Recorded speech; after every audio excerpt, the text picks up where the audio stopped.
Hello everyone, welcome back to the channel. दोस्तों, जैसा आप जानते हैं यूजीसी के यहाँ पे hello everyone, welcome back to the channel. So जैसा आप जानते हैं यूजीसी के द्वारा पीएचडी एडमिशन के नियमों में 2024 जून 2024 से कुछ नए बदलाव जो है आपको यहाँ पर जो है देखने को मिलेंगे।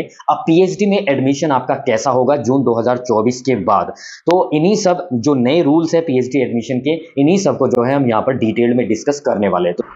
तो सबसे पहले जो ओल्ड रूल होता था, ओल्ड रूल में होता क्या था कि यहाँ पे अगर आपके पास नेट क्वालिफाई है, आपके पास जेआरएफ है, गेट है या कोई भी नेशनल लेवल की फेलोशिप है, तो यहाँ पे मैक्सिमम जो यूनिवर्सिटीज है वो एडमिशन का तरीका क्या होता था, कोई भी एंट्रेंस एग्जाम आपका नहीं होगा, ओनली इंटरव्यू के माध्यम से जो है आपका यहाँ पर पीएचडी में एडमिशन हो जाता था।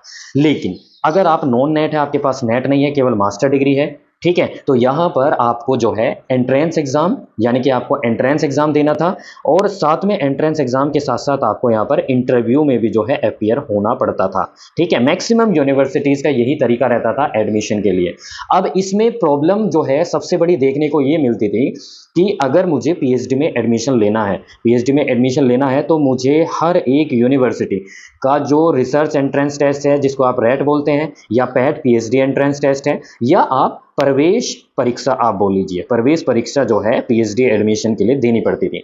अब मान के चलिए मुझे अगर डीयू दिल्ली यूनिवर्सिटी में एडमिशन लेना है तो डीयू का एंट्रेंस एग्जाम, बीएचयू में एडमिशन लेना है तो बीएचयू रैट या रैट एग्जेम्प्टेड कैटेगरी रहेगी। ठीक है, अगर मुझे जेएनयू में लेना है तो जेएनयू एंट्रेंस एग्जाम, या जो एनटीए जो है एग्जाम एंट्रेंस एग्जाम कंडक्ट कराता था। तो इसमें क्या है, हर एक यूनिवर्सिटी के लिए मुझे अलग से एंट्रेंस एग्जाम देना होता था। अब उसमें मल्टीपल एंट्रेंस एग्जाम दे दे के जो है, एक तो फाइनेंशियली भी जो है बंदा जाएगा, रहेगा, एग्जाम देगा, वो भी एक बड़ी समस्या थी। दूसरा, जब आप मल्टीपल यूनिवर्सिटीज़ में एप्लीकेशन फॉर्म डालते हैं तो वहाँ पे एप्लीकेशन फॉर्म जो है आपसे यहाँ पर काफ़ी मोटी फीस ली जाती थी। कहीं पे 600 रुपीज़, कहीं पे 1000 रुपीज़, कहीं पे मान के चलिए 2000 भी जो है एप्लीकेशन फ़ी जो है यहाँ पर 2000 तक जो है एप्लीकेशन फ़ी यहाँ पर ली जाती थी। अगर मान के चलिए मुझे 5 से 10 यूनिवर्सिटीज़ के मैंने जो है एप्लीकेशन फॉर्म भरे, तो फीस जो है आप कैलकुलेट कर सकते हैं कि कितनी फीस मुझे देनी होती थी। ये रियल समस्या थी। ठीक है, अब क्या किया है, तो यहाँ पे इन दो चीज़ों का, एक तो कोई भी एक सेंट्रलाइज जो है यहाँ पर एंट्रेंस एग्जाम नहीं था। अब उसी को ध्यान में रखते हुए जो है यहाँ पर 28/2024 को यूजीसी के द्वारा यहाँ पर ये पब्लिक नोटिस जारी किया गया है और ये कहा गया है कि भाई अब जो नेशनल एलिजिबिलिटी टेस्ट है, नेट एग्जाम आप जानते हैं, यानी यूजीसी नेट और सीएसआईआर नेट एग्जाम, तो ये एग्जाम जो है नेट एग्जाम, उसका जो स्कोर होगा वो ही आपके पीएचडी एडमिशन के लिए प्रयोग किया जाएगा। ठीक है, ये काफ़ी अच्छा जो है एक सेंट्रलाइज एंट्रेंस एग्जाम है नेट, और इसी के माध्यम से जो है यहाँ पर आपका जो पीएचडी है उसमें एडमिशन के लिए स्कोर कार्ड जो नेट का है वो प्रयोग होगा। अब क्या कहा गया है, देखिए यहाँ पर कहा यह गया है कि भाई ये जो रेगुलेशन है, कौन सा रेगुलेशन है, 2022 रेगुलेशन जो है पीएचडी का, वो जो है यहाँ पर एडमिशन जो है इसके अनुसार जो है यहाँ पर होते थे। ठीक है, अब ये बता दिया गया है नाउ। अब जो है एक नेशनल लेवल का एंट्रेंस एग्जाम पीएचडी एडमिशन के लिए जो है यहाँ पर एनईपी 2020 इम्प्लीमेंट करने के चरण में जो है यहाँ पर एक राष्ट्रीय स्तर का एंट्रेंस एग्जाम पीएचडी के लिए जो है वहां पर कंडक्ट कराया जाएगा, और वो कौन सा एग्जाम होगा, वो होगा आपका नेट। ठीक है, अब देखिए यहाँ पे नेशनल एलिजिबिलिटी जो टेस्ट है एंट्रेंस एग्जाम होगा फॉर पीएचडी एडमिशन। ठीक है, अब क्या होता था, यहाँ पे बताया गया नेट के लिए कि नेट 2 बार जो है कंडक्ट होता है, जून में, दिसंबर में।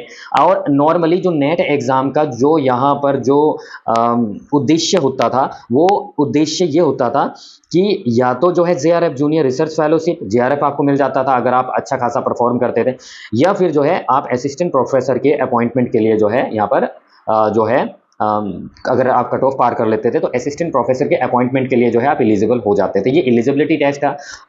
अब क्या होगा, अब यहाँ पे जो एग्जाम है ये आपका, जो अभी ये 578वीं मीटिंग हुई है 13 मार्च को, उसमें ये डिसीजन लिया गया है कि सेशन 2024-25 में नेट स्कोर जो है वो can be used for admission, वो प्रयोग हो सकता है पीएचडी एडमिशन के लिए in place entrance exam conducted by different universities, यानी कि अलग अलग जो यूनिवर्सिटीज के द्वारा जो एंट्रेंस एग्जाम लिया जाता था पीएचडी एडमिशन के लिए, अब जो नेट स्कोर है वो जो है पीएचडी एडमिशन के लिए जो है वो कंसीडर होगा। ठीक है, और ये कब से लागू होगा, ये जून 2024 के जो है ऑनवर्ड्स जो है ये जो है लागू होगा।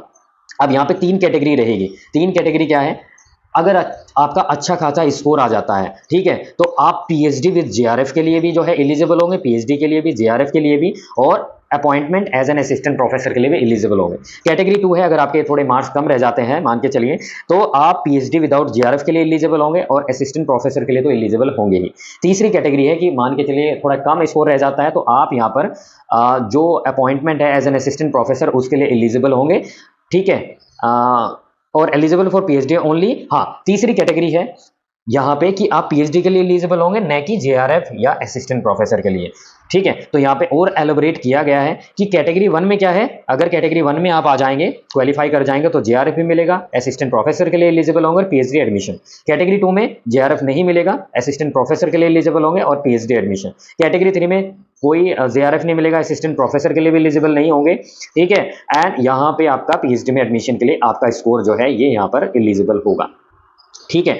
अब यहाँ पे जो पहले एंट्रेंस एग्जाम होता था, जो कहा गया था 2022 रेगुलेशन में पीएचडी के, कि भाई आपका 70% वेटेज आपका एंट्रेंस टेस्ट स्कोर का रहेगा और 30% वेटेज आपका इंटरव्यू का रहेगा। अब होगा क्या, कंबाइंड मेरिट तैयार होगी, नेट का जो स्कोर है प्लस जो इंटरव्यू है, ठीक है, इसके आधार पे जो है आपका यहाँ पर एडमिशन होगा, ये समझिए। और जो आपका स्कोर जो वैलिड होगा, ये जो है कैटेगरी 2 एंड 3 की बात करें, यानी कि जिसमें आप जो है ये वाली कैटेगरी 2 एंड 3, तो यहाँ पर जो स्कोर है नेट का स्कोर पीएचडी एडमिशन के लिए, वो 1 साल के लिए वैलिड होगा, ठीक है, 1 ईयर के लिए, ठीक है। मान के चलिए जून 2024 का नेट एग्जाम आप निकाल लेते हैं पीएचडी कैटेगरी 2 या 3 में, तो यहाँ पे आपको आप जून 2025 के तक एडमिशन आप पीएचडी में ले सकते हैं, राइट। तो ये आपका रहेगा। अच्छा, जो जेआरएफ है वो उसमें जो है एज लिमिट की बात करें तो 30 और 5 इयर्स का रिलैक्सेशन आप जानते हैं, एससी एसटी ओबीसी और जो वुमेन्स कैंडिडेट्स है, चाहे वो किसी भी कैटेगरी की है, एससी एसटी ओबीसी या आप जो है जनरल कैटेगरी, ठीक है, 5 वर्ष की छूट मिल जाती है, तो उसकी तो यहाँ पे बात नहीं है। लेकिन हाँ, अगर जेआरएफ नहीं निकला है तो आपको जो है यहाँ पर 1 साल के अंदर अंदर आपका नेट स्कोर जो है वैलिड होगा पीएचडी एडमिशन के लिए, ठीक है। ये सारी चीज़ें जो है यहाँ पर बताया गया है, राइट। अब सबसे बड़ा सॉल्यूशन क्या हुआ कि भाई मल्टीपल एग्जाम नहीं देना पड़ेगा, no multiple entrance exam for PhD admission, ठीक है। दूसरा, जब मल्टीपल एग्जाम नहीं देने पड़ेंगे तो नो मल्टीपल जो एप्लीकेशन फ़ी है वो आपको यहाँ पर नहीं देनी पड़ेगी, फाइनेंशियल भी ठीक हो गए। बार बार जो है एंट्रेंस एग्जाम भरना पड़ता था, याद रखना पड़ता था कब जो है एंट्रेंस एग्जाम निकलेगा, दिल्ली का दिल्ली यूनिवर्सिटी का कब आता है, जेएनयू का कब आता है, बीएचयू का कब आता है, फिर उसके बाद पूरा एडमिशन इंटरव्यू बोर्ड बैठेगा, वो सारी प्रोसेस इतनी लेंथी होती थी कि इट वॉज रियली मतलब सरदर्द होता था, ठीक है। नाउ एक एग्जाम आप दीजिए, नेट एग्जाम, उसका स्कोर कार्ड लीजिए, तो उसके स्कोर कार्ड के आधार पे जो है जो सेंट्रलाइज जो एग्जाम है नेट, उसके आधार पर, स्कोर कार्ड के आधार पे जो है पीएचडी में एडमिशन के लिए आप अप्लाई करिए। अच्छा, नाउ अगर हम देखें, क्या अब यूनिवर्सिटी अपना एंट्रेंस एग्जाम नहीं कराएगी?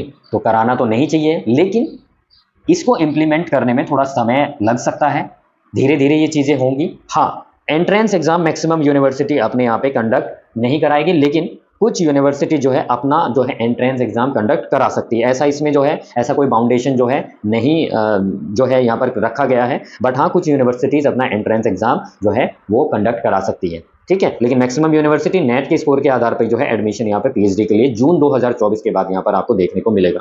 तो अगर आपको ये अच्छा लगा है परिवर्तन जो है, तो आप जो है कमेंट में जो है मुझे अपना जो व्यू है वो ज़रूर दें, और वीडियो अगर अच्छी लगी है वीडियो को लाइक करें, ज़्यादा से ज़्यादा शेयर करें, और चैनल पर नए हैं तो चैनल को जरूर सब्सक्राइब करें। Thank you, keep watching and keep